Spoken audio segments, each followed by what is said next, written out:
کسوری کی یہ بات ہے، پھولوں کی برسات ہے، بی ایس اسلامک سینٹر دین کی اشاعت ہے۔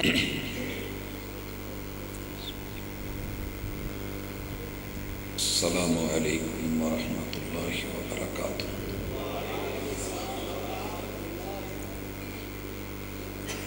نحمدہ ونصلی علی رسولہ الکریم۔ اعوذ باللہ السمیع العلیم من الشیطان الرجیم۔ رب اشرح لی صدری ویسر لی امری واحلل عقدۃ من لسانی یفقہوا قولی۔ احباب گرامی، سامعین و سامعات، تعریف ہے اس اللہ کی کہ جس نے رات کے اس پہر بھی آپ کو بیٹھ کے سننے کی ہمت دی ہے۔ تعلیم میں اور تربیت میں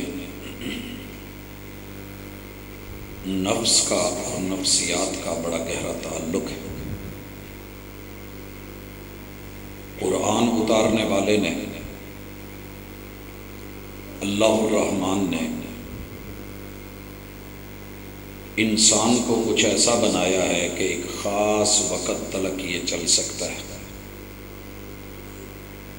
اس وقت میں آپ لوگوں کے جسم اور روح کا تعلق ٹوٹتا ہوا دیکھ رہا ہوں،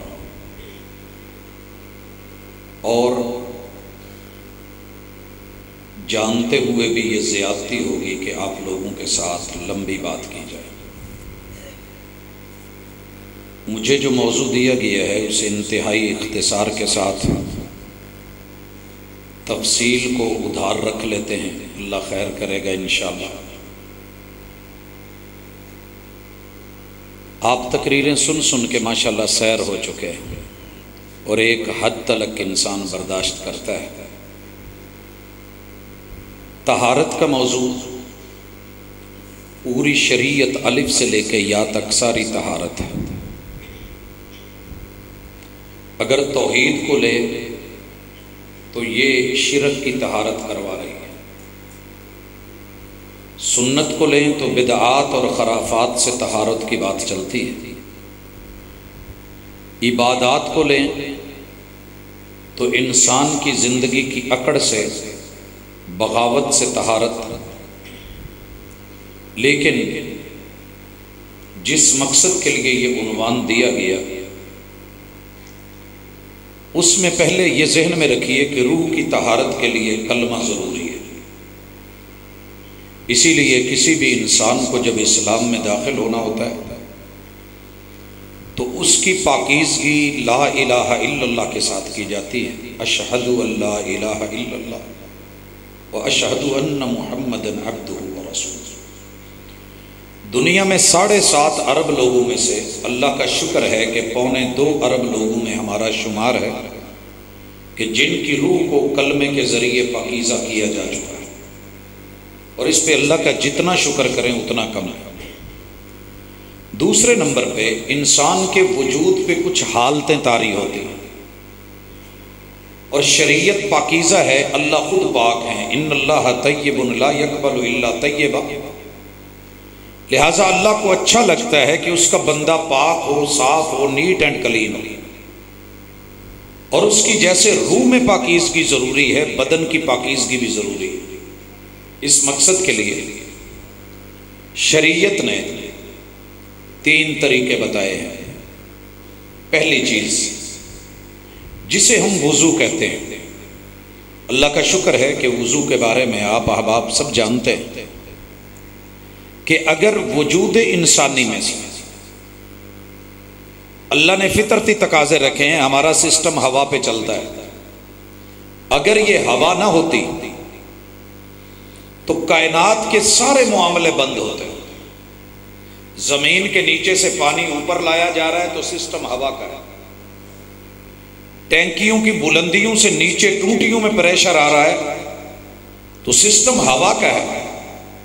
انسانی وجود کے اندر نظام انہضام اللہ تعالیٰ نے ہوا کے ساتھ جوڑا ہے۔ لہذا یہ اللہ کی رحمت ہے کہ بندے کے پیٹ سے ہوا خارج ہو، یہ معیوب چیز نہیں ہے۔ جن کے یہ ہوا بند ہوتی ہے ان سے تکلیف پوچھئے کہ کتنا مشکل ہے جینا، علاج کتنا مشکل ہے۔ تو اگر مخرجین سے بول و براز یا انسان کے وجود سے ہوا خارج ہوئی ہے یا اس کے ازدواجی تعلقات کا معاملہ ہے تو پھر شریعت ہر جگہ پہ رہنمائی کرتی ہے۔ پہلی چیز، انسان جوانی میں، جوانی سے پہلے ہوا خارج ہو، یہ ایک فطرتی امر ہے، اس کے اوپر شرمانے کی گھبرانے کی ضرورت نہیں۔ جوانی کے ساتھ اللہ تعالیٰ نے انسانی وجود میں مرد کے اور عورت کے کچھ حدودیں اور کچھ رطوبتیں رکھی ہیں کہ جن کا اوور فلو ہونا بھی ضروری ہے۔ جیسے ٹینکی بھر جائے تو ہم دیکھتے ہیں کہ سائیڈ پہ پائپ ہوتا ہے، وہاں سے پانی گرتا ہے، پتہ چل جاتا ہے، موٹر بند کر لیتے ہیں۔ جوانی کی موٹر تو بند نہیں ہو رہی، وہ تو چل رہی ہے۔ اگر جائز طریقے سے نکاح رکھا ہے تو اس کے بھی اپنے اللہ تعالیٰ نے انداز رکھے ہیں، اگر نہیں ہے تو یہ ایک فطرتی معاملہ۔ اس میں فقہ اسلامی جو ہمیں سبق پڑھاتی ہے اور ہم شرما جاتے ہیں، ایک رطوبت جو جوانی کے ساتھ خارج ہوتی ہے جسے مزی کہتے ہیں اور دوسری جسے ودی کہتے ہیں، یہ دو اگر خارج ہوئی ہیں تو وضو ہے، اور وضو کے لیے بسم اللہ، صرف بسم اللہ۔ سنن نسائی کی حدیث آقا فرماتے ہیں توضؤ بسم اللہ، بسم اللہ پڑھ کے پانی لینا ہے، اپنے دونوں ہاتھ دھونے ہیں، پھر پانی لینا ہے اور کلی کرنی ہے 3 مرتبہ، 2 مرتبہ یا 1 مرتبہ جتنی ضرورت ہو، پھر ناک میں پانی چڑھانا ہے، پہلا طریقہ۔ اور دوسرا طریقہ رسول اللہ علیہ وسلم سے جو ملتا ہے کہ آپ چلو میں پانی لیں گے، آدھا پانی منہ میں لے لیں گے، چلو ایک ہی ہے، آدھا پانی منہ میں لیں گے تو منہ بند ہو جائے گا۔ اب ناک کھلی ہے تو تھوڑی سی ہوا کے پریشر سے آپ اوپر کو کھینچیں گے تو ناک کے اوپر والے حصے تک پانی چلا جائے گا، کیونکہ منہ بند ہے۔ اور یہ آسان بھی ہے، شروع میں تھوڑا مشکل ضرور لگتا ہے لیکن ایزی ہے، اور خیشوم تک پانی چلا جاتا ہے۔ ناک کو جھاڑنا اور کلی کرنا، اس سے پہلے مسواک کرنا، وہ بھی پیغمبر کی سنت ہے، اگر امت پہ مشکل نہ ہوتی تو یہ فرض ہوتی، اور رسول صلی اللہ علیہ وسلم کی حدیث۔ پھر پورے چہرے کو دھونا، اور یاد رہے کہ یہ جسم کا غسل ہے۔ آنکھوں کا دھونا، آنکھوں کے گناہ جھڑے، جیسے گرد و غبار نکلتی ہے ویسے گناہ بھی نکلتے ہیں۔ ہاتھوں کا خلال انگلیوں کے درمیان ناخنوں سے گناہ، چہرے کو دھونا اور پورا دھونا، پھر دائیں بازو کو دھونا کونیوں تلک 3 مرتبہ، 2 یا 1 مرتبہ، اور اسی طرح بائیں کو۔ پھر مسح کے رسول اللہ صلی اللہ علیہ وسلم نے 2 طریقے بتائے۔ پہلا طریقہ کہ آپ اپنے یہاں سے شروع سے لے کر کے، بال بڑے ہیں، آپ علیہ الصلوۃ والسلام نے یہاں تک بھی رکھا۔ دوسرا، پگڑی ہے تو پگڑی سے تھوڑا اوپر کر کے آپ نے کچھ سر کے بالوں کا اور باقی پگڑی پہ مسح کر لیا۔ اور تیسرا، بدأ بمقدم رأسہ، آپ نے شروع سے کیا اور جہاں تک اینڈ تھی اسے لے کے گئے، اور پھر وہاں سے آپ نے واپس ہاتھ لٹائے اور اسے لا کر کے وہیں چھوڑا جہاں پہ شروع کیا تھا۔ اور اسی پانی سے، نئے پانی کی ضرورت نہیں۔ الاذنان من الرأس، یہ سر کا حصہ ہے، آپ علیہ الصلوۃ والسلام نے یوں یہ انگلی اندر گھمائی اور انگوٹھے کے ذریعے کان کے پچھلے حصے میں پورا جو ہے وہ انگوٹھے سے آپ نے مسح کیا۔ تو مسح کا یہ طریقہ نبی مکرم صلی اللہ علیہ وسلم سے ہمیں ملتا ہے، لیکن کچھ احباب اس میں سستی کرتے ہیں، تھوڑا سا ادھر کر لیا، ایسے کر لیا، یا ہلکا پھلکا کہہ کے کہا جی مسح ہو گیا۔ نہیں، اس کے بعد محبوب علیہ الصلوۃ والسلام نے پاؤں دھوئے، دایاں پاؤں انگلیوں کا خلال، بایاں پاؤں انگلیوں کا خلال اور ٹخنے بھی ساتھ دھوئے گئے ہیں۔ ایڑیوں کو آپ نے خشک نہیں چھوڑا، بلکہ بد دعا کی کہ اگر کوئی ایڑی خشک رکھتا ہے تو اللہ اسے جہنم میں جلائے۔ اور وضو میں دلک کرنا، ملنا، اس بات اچھے طریقے سے وضو کرنا یہ سنت ہے۔ یہ وضو آپ کے لیے دو چیزوں میں شرط ہے، ایک نماز میں اور دوسرا طواف میں۔ باقی دنیا کی کسی چیز میں وضو شرط نہیں ہے، افضل ہے، اولا ہے، بہتر ہے کہ آپ کتاب اللہ پڑھنے لگے ہیں وہ باوضو، کوئی اچھا کام کرنے لگے ہیں باوضو، بلکہ سارا دن باوضو رہنا یہ بھی ایک خوبی ہے کہ جب وضو ٹوٹا پھر سے وضو بنا لیا۔ اس کے بعد غسل کا معاملہ ہے، طہارت میں بڑا اہم ہے۔ غسل واجب ہوتا ہے نوجوان جوانی میں آئے اور احتلامی کیفیت، مرد ہو یا عورت، ازدواجی تعلق، یا اسی طرح عورت کے ایام نفاس ولادت والے خون سے جب وہ مکمل ہو جائے، یا بنات آدم کے ساتھ جو اللہ نے دن رکھے ہیں، ایام رکھے ہیں، وہ مکمل ہو جائیں تو اس کے بعد، یا اسی طرح ایک عورت مستحاضہ ہے، بیماری کا خون ہے اور وہ رک نہیں رہا، تو ان صورتوں میں مرد ہے یا عورت ہے وہ غسل کرے گا۔ غسل ایک ہوتا ہے نفاست کا، نہانا فرض نہیں، لیکن میں دیکھ رہا ہوں کہ میں نے اپنے آپ کو صاف کرنا ہے، چلے نہا لیں۔ ایک غسل ہے کہ انسان گرمی محسوس کر رہا ہے فریش لیکن گرمی فیل ہو رہی ہے، نہا لیتا ہے، تو یہ ایک نزہت کے لیے، ریفریشمنٹ کے لیے یا اپنی تر و تازگی کے لیے یہ بھی غسل ہم کرتے ہیں، لیکن ایک غسل فرض ہے، اور فرض کی کیفیت میں نے بتائی، ازدواجی تعلقات، احتلامی کیفیت، مرد ہے یا عورت، یا حالت نفاس سے نکلے یا ایام حیض سے نکلے یا ایام استحاضہ سے، تو غسل واجب ہوتا ہے۔ اور اس کے دو طریقے، پہلا کہ مرد ہے یا عورت ہے اپنے جسم کے اس حصے کو دھوئے گا پانی سے جہاں کوئی چیز لگی ہوئی ہے اور اس کا دھونا ضروری ہے، اس کے بعد بسم اللہ پڑھ کے، یہ آپ واش روم کے اندر بھی پڑھ سکتے ہیں، اور اس سے داخل ہونے سے پہلے جو دعا پڑھنی ہے وہ بھی بسم اللہ اللہم انی اعوذ بک من الخبث والخبائث۔ وضو کیا جائے گا جیسے وضو پورا پہلے بتایا، پورے کا پورا وضو، اور پھر دائیں طرف پانی انڈیل کے، پھر بائیں طرف انڈیل کے اچھی طرح نہا کے آپ باہر آ جائیں گے، آپ کا غسل مکمل ہے۔ دوسرا طریقہ کہ آپ بازوں تک دھونے کے بعد اپنے سر کا مسح اور 3 چلو پانی ڈال کے بالوں کا اچھی طرح خلال کریں گے، اور پھر دائیں طرف پانی ڈال کے بائیں طرف ڈال کے نہا کے باہر نکلتے ہوئے پاؤں دھو لیں گے۔ ان دونوں غسلوں میں آپ کا وضو برقرار ہے اگر آپ نے وضو کرنے کے بعد نہاتے ہوئے شرمگاہ کو ٹچ نہیں کیا۔ مرد ہے یا عورت اگر شرمگاہ کو ٹچ ہو گیا تو پھر یاد رہے کہ آپ کا غسل مکمل ہے، لیکن اگر نماز پڑھنی ہے، طواف کرنا ہے، تو آپ کو وضو پھر بعد میں کرنا ہوگا، لیکن اگر شرمگاہ کو آپ نے نہیں چھوا تو آپ کا یہ غسل بھی ہے اور آپ کا یہ وضو بھی ہے۔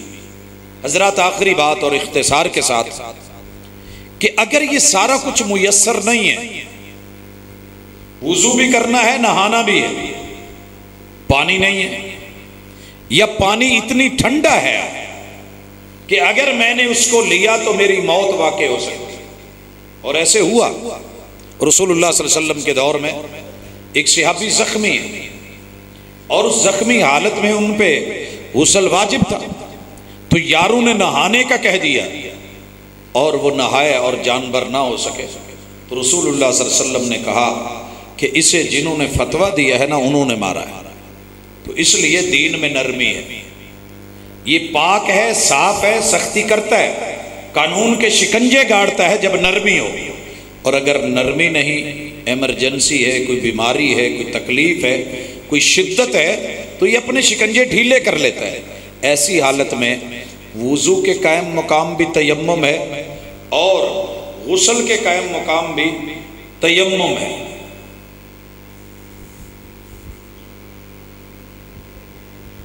جی یہ تیمم کیسے ہوگا؟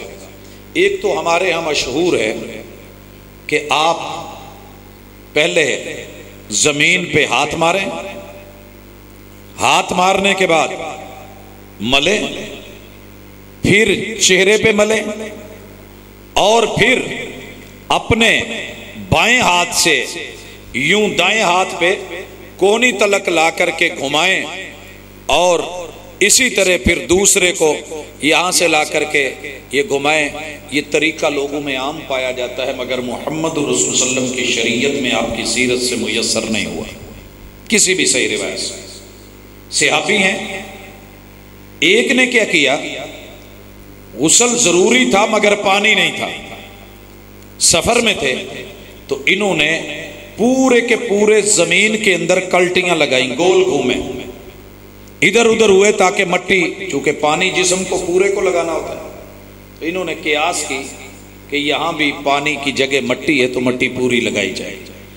نبی رحمت کے پاس آئے تو آپ علیہ الصلوۃ والسلام نے فرمایا کہ نہیں، کر کے دکھایا، بسم اللہ پڑھی، زمین پہ ہاتھ مارا، ہاتھ مار کے پھونک ماری، اور اس پھونک والے ہاتھ مارنے کے بعد اسے آپ نے چہرے پہ مل لیا، اور پھر دونوں ہاتھوں کے اوپر ایک دوسرے کو مل دیا، تو کہا کہ تمہارے لیے بطور تیمم یہی کافی ہے۔ اور اتنا تیمم غسل کے لیے بھی، اور یہی تیمم وضو کے لیے کافی ہے، اور انشاءاللہ آپ کو جسمانی طہارت میسر ہو جائے گی۔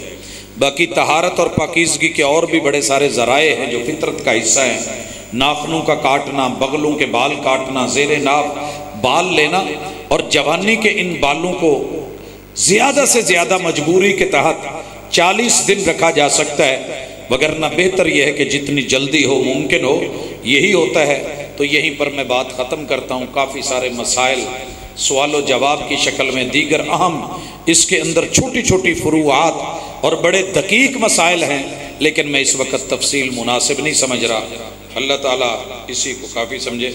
نواقض وضو بیان کر دیں، اگر میں تفصیل میں چلا گیا تو پھر بہت کچھ ہوگا۔ مخرجین سے کسی چیز کا نکلنا یا داخل ہونا، مخرجین سے مراد پیشاب اور پخانے کا رستہ ہے، تو یہ ناقض وضو ہے۔ اسی طرح اونٹ کا گوشت کھایا ہے، اونٹ کا گوشت کھایا ہے، باقی جانوروں میں سے یہاں قیاس نہیں چلے گی، رسول صلی اللہ علیہ وسلم کا اپنا فیصلہ ہے، ناقض وضو ہے۔ اسی طرح ہوا خارج ہوئی ہے، پہلے ذکر کر چکا ہوں، یا اسی طرح ازدواجی تعلقات، وہ سارا کچھ اسی ایک جملے میں آ جاتا ہے کہ مخرجین سے کسی چیز کا خارج ہونا یا داخل ہونا، یہ ناقض وضو ہوتا ہے۔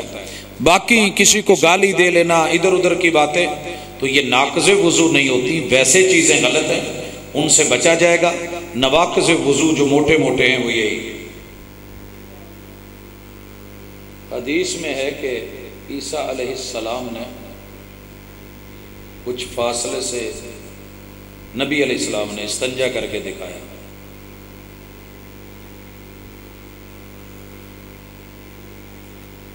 یہ میرے علم میں نہیں ہے کہ رسول اللہ صلی اللہ علیہ وسلم نے فاصلے سے استنجا کر کے دکھایا، ایسے نہیں ہے، بلکہ جناب ابن عباس فرماتے ہیں، یہ اپنی خالہ میمونہ کے گھر کی چھت پہ تھے، تو رسول کریم علیہ الصلوۃ والسلام کو دیکھا کہ آپ واش روم میں بیٹھے ہوئے، ہماری طرح اوپر سے بند تو تھے نہیں، تو وہاں صرف رسول صلی اللہ علیہ وسلم کی جہت کا تعین ہے۔ اگر یہ مسئلہ ہے تو میں نے نہیں پڑھا کہ آپ نے استنجا کر کے دکھایا دور سے، لیکن آپ نے اس کا طریقہ ضرور بتایا ہے، جیسا کہ سنن نسائی میں ہے، دیگر احادیث کی کتابوں میں ہے۔ حضرت سلمان فارسی رضی اللہ تعالیٰ عنہ کو جب کہا گیا کہ تمہارا نبی تمہیں ان نبیکم یعلمکم حتی الخراء، وہ تمہیں استنجے کے مسائل سکھاتا ہے، تو انہوں نے کہا ہاں ہمارے محبوب نے سکھایا ہے۔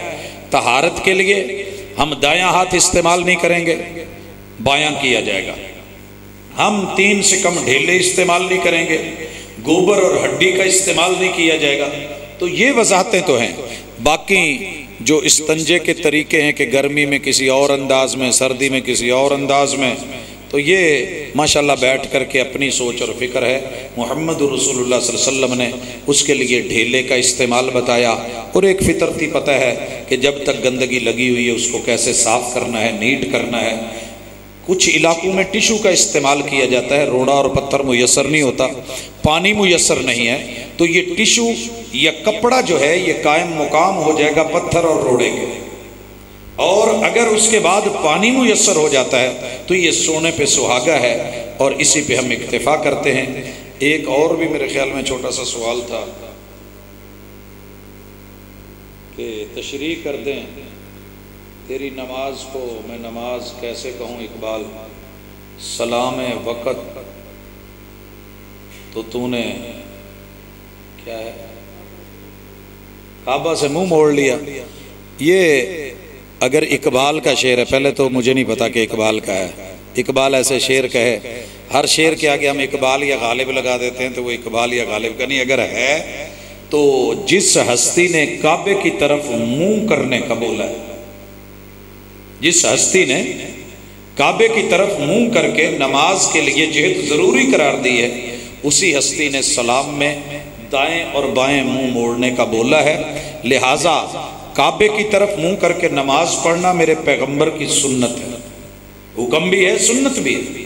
اسی طرح سلام کے وقت سلام سے نماز سے نکلنے کا طریقہ ہی ہے۔ خود رسول صلی اللہ علیہ وسلم نے کہا کہ نماز جو ہے نا تحریمھا التکبیر، اللہ اکبر کہہ کے دنیا کی ہر جہد ختم، اور السلام علیکم ورحمۃ اللہ، السلام علیکم ورحمۃ اللہ کہہ کے آپ اس نماز کے اندر سے جہد کی پابندیوں سے نکل جائیں گے۔ لہٰذا یہ نماز ہی کا حصہ ہے، اور محمد رسول اللہ صلی اللہ علیہ وسلم نے سکھایا ہے۔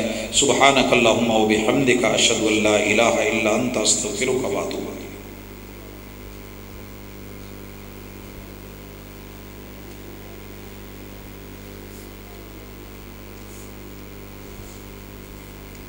عبدالحمید ولدکشی محمد مریض ہے، اس کے لیے خصوصی دعا کرتے ہیں۔ الحمدللہ رب العالمین الرحمن الرحیم مالک یوم الدین، ایاک نعبد و ایاک نستعین، اہدنا الصراط المستقیم، صراط الذین انعمت علیہم غیر المغضوب علیہم ولا الضالین۔ یا رب لک الحمد کما ینبغی لجلال وجہک وعظیم سلطانک، ربنا آتنا فی الدنیا حسنۃ وفی الآخرۃ حسنۃ وقنا عذاب النار۔ اللہم صلی علی محمد وعلی آل محمد کما صلیت علی ابراہیم وعلی آل ابراہیم انک حمید مجید۔ ربنا آتنا فی الدنیا حسنۃ وفی الآخرۃ حسنۃ وقنا عذاب النار۔ مالک تیرے بندے ہیں، چھوٹے موٹے مسئلے ہیں اللہ، ہماری نظروں میں وہ بہت بڑے ہیں، تیرے لیے معمولی سے ہیں۔ اللہ ہمارے تمام مشکل مسائل حل فرما دے۔ اللہ پاکستان مشکل میں ہے، اندرونی بیرونی دشمنوں کے نرغے اور گھیرے میں ہے، اللہ خصوصی رحمت اور کرم فرما۔ اللہ میرے وطن کی حفاظت فرما، اللہ اس مٹی اس دھرتی کی حفاظت فرما، اللہ کلمہ توحید کی اساس کی حفاظت فرما۔ اللہ پوری دنیا امت مسلمہ جہاں جہاں بھی ہے اللہ ایک ایک چپے کی حفاظت فرما۔ اللہ یہ دینی اور زمینی سرحدوں کے محافظوں کا نگران بن جا۔ اے اللہ تو حافظ ہے، اللہ ہمارا محافظ بن جا۔ الہ العالمین ہم خطا کار ہیں، گناہ ہو جاتے ہیں، غلطیاں ہوتی ہیں، اللہ تو بخشنے والا ہے، غفار ہے، اللہ ہمارے جملہ صغیرہ کبیرہ گناہ معاف فرما دے۔ اللہ جتنے بھی احباب بے روزگار ہیں اللہ ان کو جائز اور حلال روزی عطا فرما اور روزگار کے اسباب مہیا کر دے۔ میرے مالک جتنے بھی لوگ مقروض ہیں قرضوں کی ادائیگی میں ان کی معاونت فرما۔ اللہ بے اولادوں کو اولاد دے دے، اللہ جن کی اولاد نہیں اولاد سے نواز دے، اللہ جن کی اولادیں ہیں نیک بنا، فرما بردار بنا۔ میرے مالک جتنے بھی لوگ بیمار ہیں اللہ بالخصوص جن کا نام لیا گیا اور پرچی دی گئی اللہ ان کو بھی اور تمام بیماروں کو شفا عطا فرما۔ اذهب الباس رب الناس واشف انت شافی لا شفاء الا شفاءک شفاء لا یغادر سقما۔ اللہ جتنے بھی عزیز ہمارے اس دنیا سے گئے ہیں، علماء اللہ جتنے بھی بانیان موالیان اللہ معاونین اس کانفرنس کے حوالے سے یا دوسرے اللہ ہمارے دوست احباب اللہ سب کی قبر کو وسیع فرما، اللہ ان کے درجات کو بلند فرما، اللہ ہمیں ان کے لیے صدقہ جاریہ بنا، اللہ ہماری یہ محنتیں، یہ کاوشیں تیری رضا کے لیے ہیں، اللہ خلوص سے قبول فرما۔ اللہ جن احباب نے پوری رات اس پروگرام کو بیٹھ کے سنا ہے، اللہ جنہوں نے انتظامی امور کو نبھایا ہے، اللہ جنہوں نے لوگوں میں علم بانٹا ہے، اللہ ان لمبے سفروں کو بھی قبول فرما، راتوں کے اس جاگنے کو بھی قبول فرما، اللہ دنیا کے اندر بھی خیر عطا فرما، اللہ آخرت کی خیر بھی ہماری جھولیوں میں ڈال دے، اللہ موت دے تو اسلام والی، زندگی دے تو ایمان والی۔ صلی اللہ تعالی علی خیر خلقہ محمد وعلی آلہ واصحابہ اجمعین برحمتک یا ارحم الراحمین۔